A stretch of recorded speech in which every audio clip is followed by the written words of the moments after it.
बिस्मिल्लाहिर्रहमानिर्रहीम। 10th physics chapter number 11 lecture number 3 start करना है आज। अच्छा, आज हमने स्टडी करना है कैरेक्टरिस्टिक्स ऑफ द साउंड।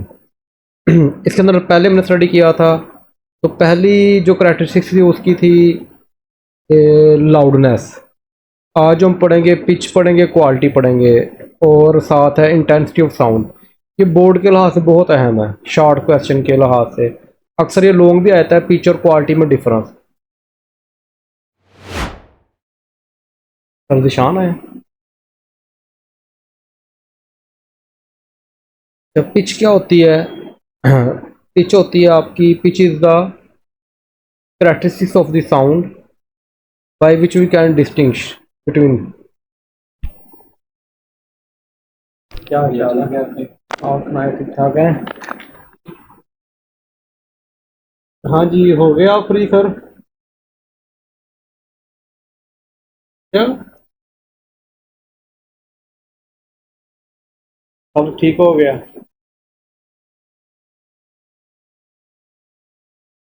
बस हम, और क्या, हम तो प्राइवेट वालों का, गवर्नमेंट का भी है। By which we can distinguish, जिसके जरिए हम फर्क कर सकते हैं, किसके में करते हैं, between shrill and grave sound. Shrill का मतलब होता है बहुत ही बारीक आवाज़, ठीक है, जिस तरह बच्चों की आवाज़ होती है या फीमेल की होती है या गर्ल्स की होती है, वो ब्रीक होती है। लेकिन इसकी निस्बत जो बड़े होते हैं या मेल होते हैं, बॉयज़ होते हैं, उनकी आवाज़ ज़रा भारी होती है, ठीक है। श्रील का मतलब होता है ब्रीक और ग्रेव का मतलब होता है भारी आवाज़। तो हम श्रील और ग्रेव साउंड के अंदर क्या करते हैं, डिफरेंस करते हैं। ये मेन इसकी डेफिनेशन है। इट डिपेंड अपॉन, ये बड़ी अहम बात है। पिच डिपेंड करती है फ्रीक्वेंसी के ऊपर। पिच किस पर डिपेंड करती है? फ्रीक्वेंसी। जिसकी फ्रीक्वेंसी ज़्यादा होगी उसकी आवाज़ श्रिल होगी, ब्रीक होगी। यानी कि जो गर्ल्स होती हैं या बच्चे होते हैं, उनकी आवाज़ क्या होती है, उनकी फ्रीक्वेंसी बहुत ही ज़्यादा होती है, ठीक है। जो होते हैं बॉयज़ या मेल, उनकी फ्रीक्वेंसी बहुत कम होती है। ये हम आगे स्टडी करेंगे। ये देखिए फ्रीक्वेंसी होता क्या है। फ्रीक्वेंसी याद है आपको? क्या होता है फ्रीक्वेंसी? डेफिनेशन क्या है फ्रीक्वेंसी? ये फिगर में मैंने बताई थी आपको लास्ट चैप्टर में। इस पर तवज्जो करो जरा। ये देखो, ये मैंने डेफिनेशन बताई थी। फ्रीक्वेंसी असल में होता क्या है? Number of waves passing through a point in a unit time. कहता है एक सेकंड के अंदर जितनी वेव्स गुजरती हैं एक पॉइंट के अंदर से, उसको फ्रीक्वेंसी कहते हैं। अब देखो यहाँ पे 1 2 3 वेव्स गुजर रही हैं, तो इसकी फ्रीक्वेंसी 3 हर्ट्ज है। अब एक सेकंड में यहाँ पे कितनी गुजर रही है? 7, तो इसकी फ्रीक्वेंसी उससे ज़्यादा है। और यहाँ पे कितनी गुजर रही है? 15 गुजर रही हैं, तो इसकी फ्रीक्वेंसी और भी ज़्यादा है। तो फ्रीक्वेंसी क्या होता है? एक सेकंड में किसी एक पॉइंट में से जितनी वेव्स गुजरती हैं वो फ्रीक्वेंसी होती है। तो जितनी फ्रीक्वेंसी ज़्यादा होगा, अब ये 3 फ्रीक्वेंसीज हैं, ये इनमें बताओ सबसे श्रील आवाज़ किसकी होगी? 15 हर्ट्ज वाले की, क्योंकि उसकी फ्रीक्वेंसी ज़्यादा है। ये यानी कि ये गर्ल्स की आवाज़ होगी, और ये जो 3 हर्ट्ज वाली ये बॉयज़ की हो सकती है। तो ये डिपेंड किस पे करती हैं? फ्रीक्वेंसी पे डिपेंड करती हैं।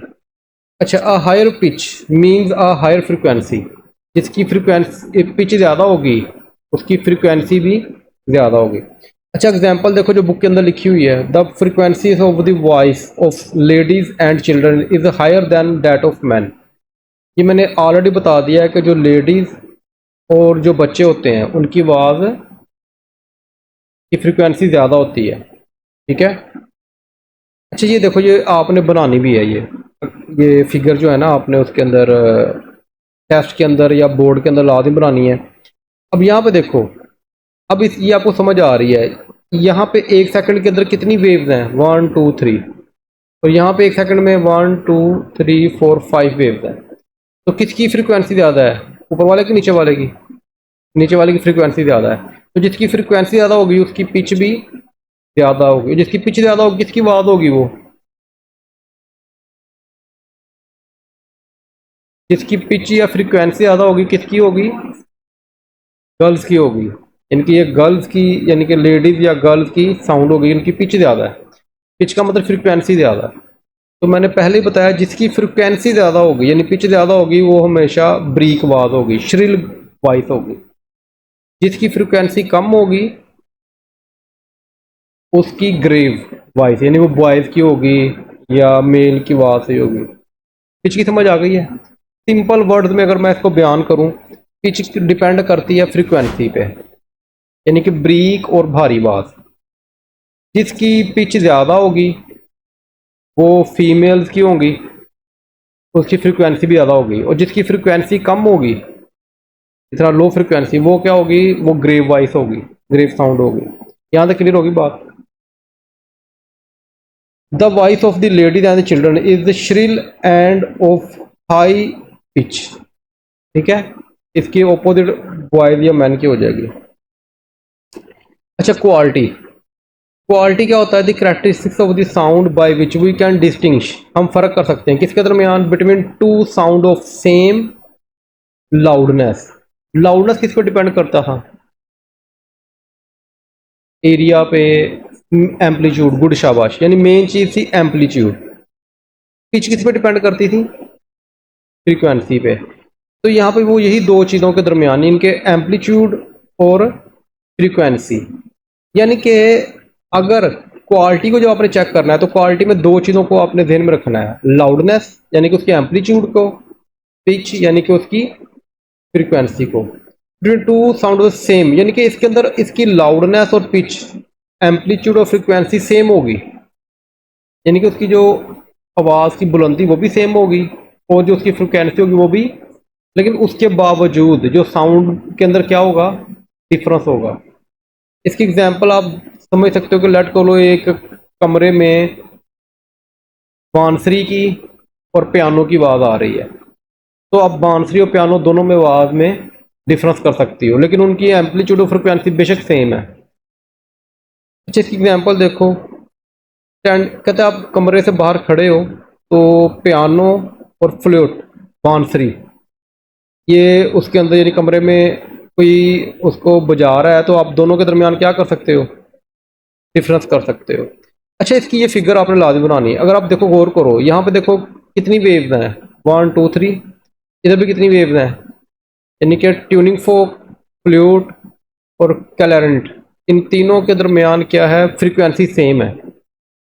और इसका एम्पलीट्यूड देखो, यहाँ से मीन पोजीशन से बुलंदी, मीन पोजीशन से एक्सट्रीम पोजीशन तक का जो डिफरेंट फासला वो भी सेम है, इधर भी सेम है और इधर भी सेम है, तीनों में सेम है। तो इसका मतलब इनका एम्पलीट्यूड भी सेम है और इनकी फ्रिक्वेंसी भी, लेकिन फिर भी इनकी वॉइसेस में फर्क है। अब वो फर्क किस वजह से है? उनकी वेव की शेप की वजह से। अब देखो, इसकी शेप बिल्कुल सिंपल है, इसकी शेप में थोड़ा सा टेढ़ापन है और इसकी बिल्कुल ही टेढ़ापन है। इसका मतलब है आपकी क्वालिटी में फर्क कब आता है? जब वेव की शेप चेंज हो जाए। अब ये दूसरी बात समझ में आ रही है। इसका मतलब फ्रिक्वेंसी और एम्पलीट्यूड तो सेम होगा, क्वालिटी में फ्रिक्वेंसी और एम्पलीट्यूड, डिफरेंस किस कहाँ पे आएगा? शेप में, क्योंकि वेव की शेप ही चेंज हो जाएगी। क्या तो समझ आ गई बात की? तो इसको हम क्या बोलते हैं? क्वालिटी बोलते हैं। अच्छा, आगे आ गया इंटेंसिटी। इंटेंसिटी का मतलब क्या होता है? जिस तरह अक्सर हम कहते हैं कि आज जून जुलाई है, जून जुलाई में जो होती है सनलाइट या धूप होती है, इसकी जो शिद्दत होती है बहुत ज़्यादा होती है, लेकिन सर्दियों में भी तो सनलाइट होती है, लेकिन उसकी इंटेंसिटी कम होती है। इंटेंसिटी का मतलब होता है कि शिद्दत वो कितनी मिकदार में है, कम मिकदार में है या ज़्यादा मिकदार, उसको हम इंटेंसिटी बोलते हैं। अच्छा, sound of energy passing per second through a unit area held perpendicular to the direction of the propagation of the sound. अच्छा, इसको मैं समझाता हूँ। अच्छा, ये ब्लू कलर का नजर आ रहा है आपको, ये लेट करो एक एरिया है, इस एरिया के ऊपर ये वेव्स आग इसके अंदर से गुजर रही हैं, टकरा रही हैं उसके साथ। ठीक है, अब ये जो एरिया है और ये जो वेव्स आ रही हैं, दोनों एक दूसरे के ऊपर क्या है? परपेंडिकुलर। यही बात की ना उसने, यूनिट एरिया हेल्ड परपेंडिकुलर। इनके परपेंडिकुलर का मतलब क्या होता है कि ये जो वेव और एरिया के दरमियान जो एंगल बनेगा वो कौन सा बनेगा, 90 का एंगल बनेगा। परपेंडिकुलर मतलब समझ में आ गया, यानी कि जो एरिया और वेव के दरमियान जो एंगल बनेगा कौन सा बनेगा, 90 का एंगल बनेगा। अच्छा ये वेव अब देखो, एक सेकंड में इस एरिया के अंदर से कितनी वेव्स गुजर रही हैं, 1 2 और 3, 3 वेव्स गुजर रही हैं, ऐसे ही है। अच्छा अब अगला एक सेकंड आया, अब अगले सेकंड में अब टोटल वेव्स कितनी गुजर रही हैं, 1 2 3 4 5 गुजर रही हैं। अब आप बताओ पहले की इंटेंसिटी ज़्यादा थी कि बाद वाले की इंटेंसिटी ज़्यादा, 3 वाले की ज़्यादा कि 5 वाले की, 5 वाले की इंटेंसिटी ज़्यादा, क्योंकि नंबर ऑफ वेव ज़्यादा हो गई हैं, तो इसका मतलब इनकी इंटेंसिटी ज़्यादा हो गई है। अच्छा थोड़ी देर बाद क्या होता है, थोड़ी देर बाद आप देखते हो, अब देखो अब कितनी हो गई हैं, 3 और आ गई हैं, 8 हो गई। ठीक है, तो अब आप बताओ कि किसकी इंटेंसिटी ज़्यादा है, 5 वाले की 8 वाले की, 8 वाले की इंटेंसिटी ज़्यादा है। इस तरह मज़ीद 3 आ जाएंगी, 7 शामिल हो जाएंगी, ये 11 होगी। तो इंटेंसिटी की मतलब यही है कि एक एरिया होगा और वो वेव्स के परपेंडिकुलर होगा। अगर उस एरिया में से 3 वेव गुजरेंगी तो इंटेंसिटी कम है, अगर जितनी नंबर ऑफ वेव ज़्यादा गुजरती जाएंगी कितने टाइम में, एक सेकंड में, एक सेकंड में एक एरिया में से जितनी वेव्स गुजरती हैं परपेंडिकुलरली उसको हम क्या बोलते हैं, इंटेंसिटी बोलते हैं। यही अब आपको ये डेफिनेशन समझ में आएगी, sound energy passing per second, यानी कि ये साउंड एनर्जी है, साउंड की वेव्स हैं, एक सेकंड में गुजर रही हैं, किस में से गुजर रही हैं, यूनिट एरिया में से, और कैसे गुजर रही हैं, perpendicular to the direction of the propagation of the sound is called the intensity of sound. यहां तक क्लियर होगी बात।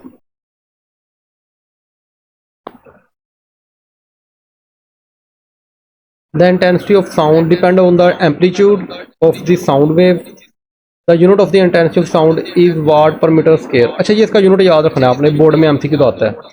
ये वाट पर मीटर स्क्वायर बनता कैसे है वो देख लो ज़रा।